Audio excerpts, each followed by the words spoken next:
Hello everyone, কেমন আছেন সবাই? আশা করি সবাই ভালো আছেন। আজকে আপনাদের মাঝে নতুন আরও একটি ইনফরমেটিভ ভিডিও নিয়ে উপস্থিত হয়েছি। ভিডিওটি সকলের জন্য গুরুত্বপূর্ণ। আশা করছি আপনারা শেষ পর্যন্ত ভিডিওটি দেখবেন। আজকে আমরা আলোচনা করব সমাস নির্ণয়কে কেন্দ্র করে। এখানেই দেখতে পাচ্ছেন সমাস নির্ণয়। সমাস নির্ণয় করতে হলে প্রদত্ত পদের ব্যাসবাক্য লিখতে হয় এবং সেই সমাসের নামও লিখতে হয়। ব্যাসবাক্য হবে পদের অর্থের সঙ্গে সঙ্গতিপূর্ণ এবং ব্যাসবাক্য অনুসরণ করেই সমাসের নাম নির্ধারণ করা হয়। আপনাদেরকে যদি আমরা দেখানোর চেষ্টা করি, এখানে দেখতে পাচ্ছেন, তাই সমাস নির্ণয়কালে সঠিক ব্যাসবাক্যের প্রতি লক্ষ্য রাখতে হবে। এমন হতে হবে যে দেখতে পাচ্ছেন একটি পদের ব্যাসবাক্য একাধিক হচ্ছে, তেমন ক্ষেত্রে ব্যাসবাক্য বিভিন্ন বলে সমাসের নামও বিভিন্ন হবে।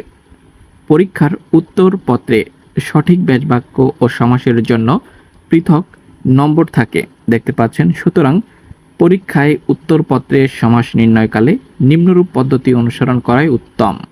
যেমন এখানে আপনারা একটি ছক দেখতে পাচ্ছেন, আমরা বিস্তারিত আপনাদের মাঝে সেটি তুলে ধরার চেষ্টা করব।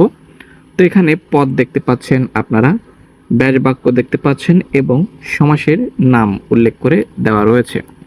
তো এগুলো আমরা আপনাদেরকে পর্যায়ক্রমে দেখাবো। দেখতে পাচ্ছেন পদ ত্রিপদী, ব্যাসবাক্য তিন পদের সমাহার এবং সমাসের নাম দ্বিগু সমাস।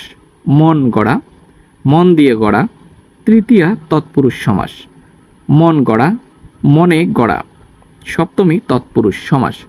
তো এখানে সমাসের যে সকল গঠন রয়েছে সেগুলো নিয়ে আমরা আলোচনা করার চেষ্টা করেছি আজকের এই ভিডিওতে। তো এখানে আমরা সমাস নির্ণয় কেন্দ্র করে আজকে আলোচনা করলাম। আগামী দিন অন্য কোনো বিষয় নিয়ে আবারও আপনাদের মাঝে হাজির হব। তাই প্রত্যেকের কাছে রিকোয়েস্ট করছি, যারা আমাদের পরিবারের এখনও সদস্য হননি, সাবস্ক্রাইব করে অবশ্যই সদস্য হয়ে যান।